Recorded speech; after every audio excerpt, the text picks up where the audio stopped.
लोकसभा चुनाव में दूसरे चरण का मतदान जारी है, लेकिन इस बीच उत्तर प्रदेश में पल्लवी पटेल ने अखिलेश यादव पर निशाना साधकर एक नए राजनीतिक संग्राम को यहां पर छेड़ दिया है। जिस तरीके से पल्लवी पटेल अखिलेश यादव से गठबंधन तोड़कर अकेले मिलकर यहां ओवैसी के साथ चुनाव लड़ने जा रही थी, उधर हाईकोर्ट से और चुनाव आयोग से जबरदस्त झटका लगने के बाद अब पल्लवी पटेल के चुनावी भविष्य पर सस्पेंस खड़ा हो गया है।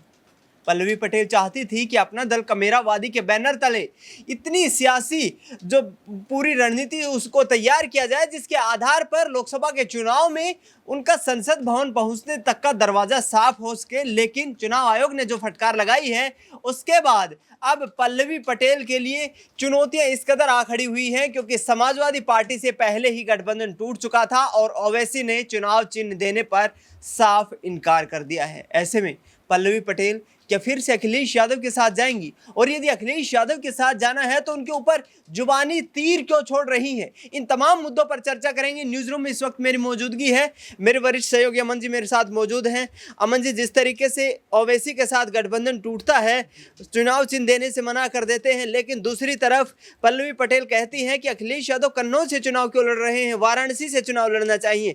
आखिरकार पल्लवी पटेल का राजनीतिक भविष्य किस तरफ देखते हैं? क्योंकि एक तरफ राज्यसभा के चुनाव में समाजवादी पार्टी को झटका देती है, दूसरी तरफ 3 सीटों की मांग करती हुई भी नजर आई थी। देखिए, मुझे तो ऐसा लगता है कि पल्लवी पटेल शायद चर्चाओं में बने रहने के लिए सब कुछ करती हुई नजर आती है, क्योंकि जैसा आपने देखा कि सपा के साथ उनका गठबंधन खत्म हुआ, उस वक्त भी जो उनका जो कहना था वो कोई तार्किक नहीं था, क्योंकि उन्होंने 3 सीटें मांगी थी और सपा ये कह रही थी कि भाई 3 सीटों पर तो आपकी बहन भी चुनाव नहीं लड़ रही, जो लगातार 2 बार से जो कह सकते हैं 2-2 सीटों पर चुनाव जीत रही है, तो ऐसे में हम 3 सीट आपको कैसे दे दें। लेकिन इन सब के बावजूद भी जिस तरह से पल्लवी पटेल अपने रुख से टस से मस नहीं हुई, वही बिगाड़ की जड़ पैदा हो गया। उसके बाद जो है दोनों दल अलग हो गए और पल्लवी पटेल ने अपना अलग रास्ता दिखा दिया। वहीं उसके बाद ओवैसी के साथ में उनका गठबंधन हो की संभावनाएं बनती हैं, लेकिन ओवैसी भी जिस तरह से अपना सिंबल देने से मना करते हैं और उसके बाद दोनों की राहें फिर अलग होती हुई नजर आती है। तो देखिए, स्पष्ट लग रहा है कि कहीं ना कहीं अपने आप को चर्चाओं में बने रहने के लिए पल्लवी पटेल तमाम सारी कवायद में जुटी रहती है, लेकिन इससे उनका कोई पॉलिटिकल फायदा कोई बहुत ज़्यादा होने वाला नहीं है, क्योंकि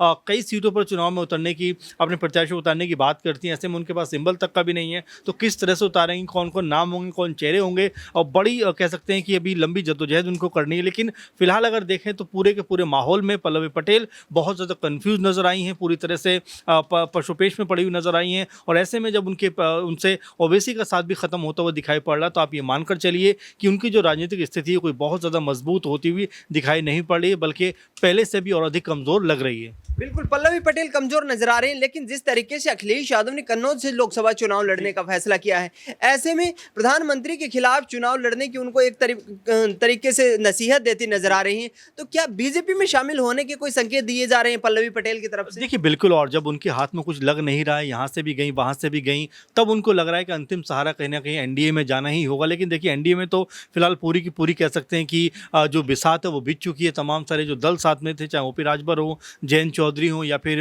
अनुप्रिया पटेल की पार्टी, उन सबको सीटें मिल गई हैं। तो ऐसे में अब यहाँ से पल्लवी पटेल की एंट्री होना बहुत मुश्किल है। लेकिन हाँ, जिस तरह से उन्होंने बात कही है कि पीएम मोदी को मजबूत दिखाने का दावा उन्होंने किया है कि अगर अखिलेश में हिम्मत है तो उनके खिलाफ जाएं, चुनाव लड़ें, लेकिन वो खुद को भूल जाती हैं। अगर वो बड़ी नेता हैं तो वो खुद भी तो ट्राई कर सकती हैं कि वो जाएं और कह सकते हैं काशी जाकर चुनाव लड़ती हुई नजर आए। तो ऐसे में दूसरों के ऊपर बात कहना बहुत आसान होता है, और यही बात पल्लवी पटेल काफ़ी दिनों से कहती हुई नजर आ रही है। खुद की राजनीति पे उनको उतना कह सकते हैं एतबार नहीं है, उतना उनको काम करने की अपनी राजनीति बहुत ज़रूरत है, क्योंकि पूर्वांचल में जिस तरह से अनुप्रिया पटेल ने अपनी स्थिति को मजबूत किया है, पल्लवी पटेल उनसे कोसों दूर नजर आती है। देखिए, राजनीति सिर्फ बयानबाजी पे नहीं चलती। सिरातों की सीट उन्होंने जीती तो वो भी अखिलेश यादव के समर्थन से जीती। तो ऐसे में ये कहना कि उन्होंने कोई बहुत बड़ा अचीवमेंट किया, मुझे नहीं लगता कि वो बहुत आगे तक अपनी राजनीति को इसे लेकर जा सकती है, बल्कि ज़मीनी स्तर पर उनको खुद को मजबूत करना होगा। बिल्कुल, पल्लवी पटेल यहाँ पर मुश्किलों में फंसी हुई है, क्योंकि एक तरफ चुनाव आयोग से फटकार लगी है तो दूसरी तरफ ओवैसी की पार्टी ने सिंबल देने से जिस तरीके से किनारा किया है, वो वाकई गठबंधन के लिए मुश्किलों में यहाँ पर बना हुआ है। नाजमीन से अगला सवाल रहेगा। नाजमीन, जिस तरीके से पल्लवी पटेल का साथ देने से कहीं ना कहीं असदुद्दीन ओवैसी ने किनारा कर लिया है, ऐसे में क्या ओवैसी की यहाँ पर जो राजनीतिक भविष्य की ये जड़ें मजबूत नहीं हो रही थी उत्तर प्रदेश में? क्योंकि वो सिंबल यदि दे दिया जाता तो पल्लवी के समर्थित उम्मीदवार यहाँ से चुनावी मैदान में होते। देखिए, ये साफ तौर पर ही जाहिर होता हुआ नजर आ रहा है कि अगर पल्लवी पटेल के प्रत्याशियों को अपना सिंबल सिंबल ओवैसी देते हुए नजर आते तो उनके ही प्रत्याशियों की अगर जीत होती तो वो पल्लवी पटेल के खाते में आता, वो अपना दल कमेरावादी के खाते में आता, ना कि AIMIM के खाते में आता। तो इसलिए ओवैसी चाहते तो थे कि उत्तर प्रदेश में वो बिसात वो बिछा सकें जो भारतीय जनता पार्टी, जो समाजवादी पार्टी बिछाती हुई नजर आ रही है, लेकिन वो ये चाहते थे कि उनके प्रत्याशी अपने बलबूते पर वो कर दिखाएं। लेकिन जब ऐसा होता हुआ नजर नहीं आया तो साफ तौर पर जो गठबंधन था, जिसे अपनी छोटी बहन कहते हुए नजर आ रहे थे, जिन्हें ये कहते हुए नजर आ रहे थे कि ये PDM का गठबंधन आने वाले चुनाव जो हो रहे हैं इसमें एक बड़ा मुकाम हासिल करवाता हुआ नजर आएगा, लेकिन कहीं नजर नहीं आता। ओवैसी ने सिंबल देने से इनकार कर दिया तो पल्लवी पटेल कितने भी प्रत्याशी उतार ले, पल्लवी पटेल को चुनाव आयोग से सिंबल नहीं मिलता है। तो साफ तौर पर आप देख सकते हैं कि पल्लवी पटेल की मुश्किलें कम नहीं है, उससे ज़्यादा वो तेवर दिखाती हुई नजर आ रही हैं। अखिलेश यादव को जिस तरीके से अभी यहाँ पर वो बयान देती हैं कि आप वाराणसी से चुनाव लड़िए, प्रधानमंत्री नरेंद्र मोदी के खिलाफ चुनाव लड़ते हुए नजर आई है, ये भी कहती हैं कि हम समर्थन देने के लिए तैयार हैं, यानी कि उन्हें मालूम है कि वो उस सीट पर आएंगे ही नहीं, उनका कन्नौज से चुनाव लड़ना तय है, नामांकन भी दाखिल हो गया है। इसलिए वो ये चाहती हैं कि चुनौतियां दूंगी तो अखिलेश यादव और भड़कते हुए नजर आएंगे और कहीं ना कहीं जनता के सामने उनका रूप दिखाने के लिए पल्लवी पटेल ये कदम उठा रही। लेकिन पल्लवी पटेल को ये मालूम नहीं है कि वो अपनी ही मुश्किलों को खुद खड़ा कर रही है। एक तरफ समाजवादी पार्टी से किनारे होती हुई नजर आई, ओवैसी के साथ मिली, ओवैसी ने साथ नहीं दिया, वहीं दूसरी तरफ जनता खुद यहाँ पर ये कहती हुई नजर आ रही है कि पटेल समुदाय के लिए क्या करती हुई नजर आई है, कुछ नहीं किया, और वो खुद यहाँ पर अपना फायदा साध रही है, ना कि जनता के हितों के लिए काम कर रहे हैं। बिल्कुल, कहीं ना कहीं अपने राजनीतिक फायदे के लिए पल्लवी पटेल तमाम बयानबाजियां देती नजर आ रही हैं और इसी आधार पर आगे आने वाले वक्त में देखना ये होगा कि आखिरकार PDM का नारा देने वाली पल्लवी पटेल किस तरीके से राजनीतिक गतिविधियों में आगे बढ़ती हैं। शालिनी से अगला सवाल लेंगे। शालिनी, जिस तरीके से पूरा घटनाक्रम हमने देखा है, पल्लवी पटेल ने चुनाव लड़ने का फैसला किया, 7 सीटों पर चुनावी उम्मीदवार उतारने की तैयारियां थी, लेकिन सिंबल नहीं मिल पाता है, ओवैसी भी मना कर देते हैं। ऐसे में अखिलेश यादव जो कि फूक फूक कर उत्तर प्रदेश में लोकसभा चुनाव में कदम रख रहे हैं, क्या वोट बैंक को, पूर्वांचल के वोट बैंक को साधने के लिए पल्लवी पटेल के साथ एक बार फिर से गठबंधन कर सकते हैं? कोई संभावना नजर आ रही है?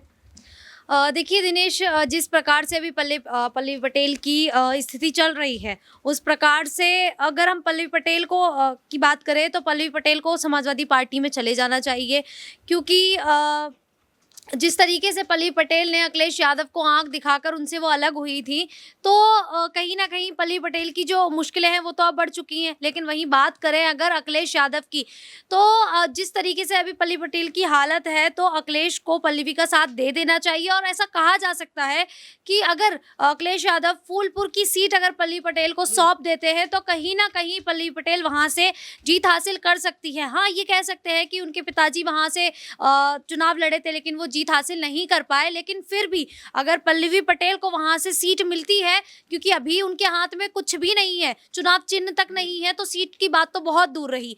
तो अगर उन्हें वहां से सीट मिल जाती है फूलपुर से, तो वो अपनी जी जान वहां पर लगाएंगी और जीत हासिल करके दिखा सकती हैं।